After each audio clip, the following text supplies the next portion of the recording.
Hello friend. आज हम बात करेंगे हैंड ब्रेक के बारे में। जैसे कि हम हैंड ब्रेक को लगाते हैं तो मीटर में एक क्लस्टर पर लाइट आती है हैंड ब्रेक की।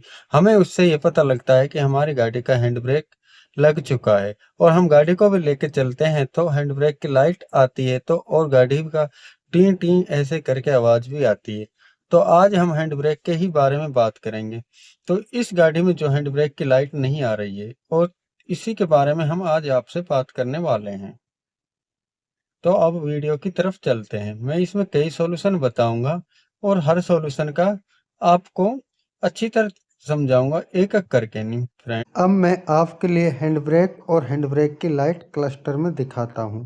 मैं आपको इस गाड़ी में जो प्रॉब्लम है उसको पहले दिखा देता हूं। ये हैंड ब्रेक है। हैंड ब्रेक को हम उठा लेते हैं। उठाने के बाद hand brake warning light cluster में शो होती है। Hand brake warning light cluster में नहीं आ रही, यानी कि क्लस्टर में हैंड ब्रेक लाइट नहीं दिख रही है। अब मैं आपको बताता हूँ हैंड ब्रेक स्विच कैसे चेक किया जाता है। उसके लिए हमें बैटरी नेगेटिव पे एक वायरिंग लगा देनी और वायरिंग को हमें जो हैंड ब्रेक स्विच का सॉकेट है वहाँ तक ले जाना है और ले जाने के बाद जो हैंड ब्रेक का सॉकेट है उस पर इस वायरिंग को लगाना है।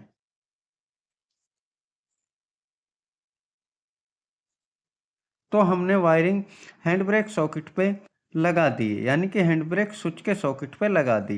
लगाने के बाद क्लस्टर में जो हैंड ब्रेक की लाइट है वो आ गई। ये वार्निंग लाइट हैंड ब्रेक की क्लस्टर में शो हो गई है। इस गाड़ी का हैंड ब्रेक स्विच खराब है। इस तरह हैंड ब्रेक स्विच चेक किया जाता है और हटाते ही हैंड ब्रेक लाइट चली भी गई। जैसे ही हमने वहाँ से वायरिंग हटाई हैंड ब्रेक लाइट चली गई। एक बार और दिखाता हूँ मैं दोबारा से। हम अब इस सॉकेट पे इसी वायरिंग को लगाते हैं। लगाने के बाद देखो हैंड ब्रेक लाइट फिर आ गई। आपने ये तो सीख लिया हैंड ब्रेक स्विच को चेक कैसे करना है। चेक करने का प्रोसेस तो आपने सीख लिया और आपके समझ में आ गया होगा।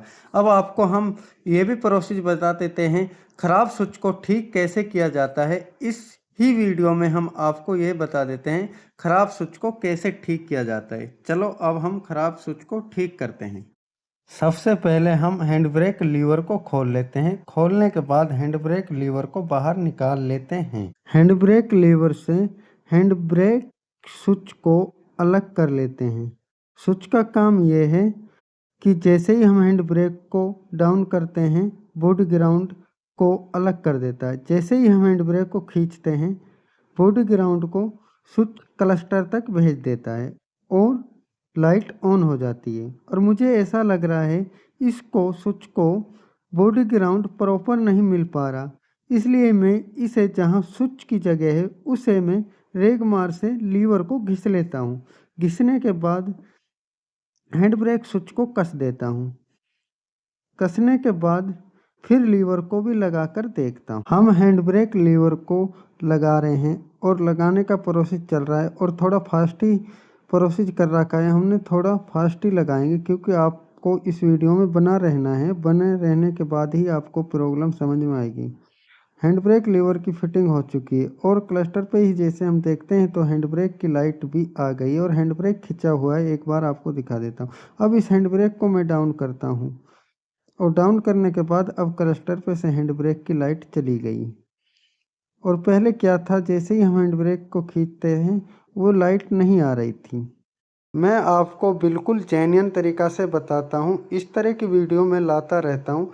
प्लीज़ चैनल को सब्सक्राइब कर लो इस तरह की वीडियो देखने के लिए और वीडियो को लाइक करो।